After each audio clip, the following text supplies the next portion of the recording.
Hello everyone, welcome back to another video. Today I'll show you how to add Google login to your Lovable app first. You need to prepare a project on the Google Cloud Platform. Create a new project or select an existing one, then configure the OAuth consent screen by adding your app name, logo, and support email.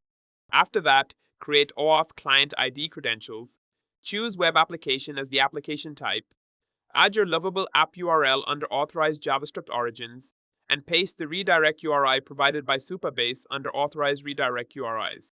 Next, configure Supabase by opening your Supabase dashboard, going to authentication, then providers, and enabling Google. Paste the client ID and client secret you copied from Google Cloud, and make sure the redirect URI matches exactly on both platforms. Also update your site URL in Supabase so users are redirected correctly after login. Finally, integrate everything into your Lovable app by adding a Google sign-in button to your login or sign-up page. Lovable will handle the UI and connect with Supabase to start the Google authentication flow.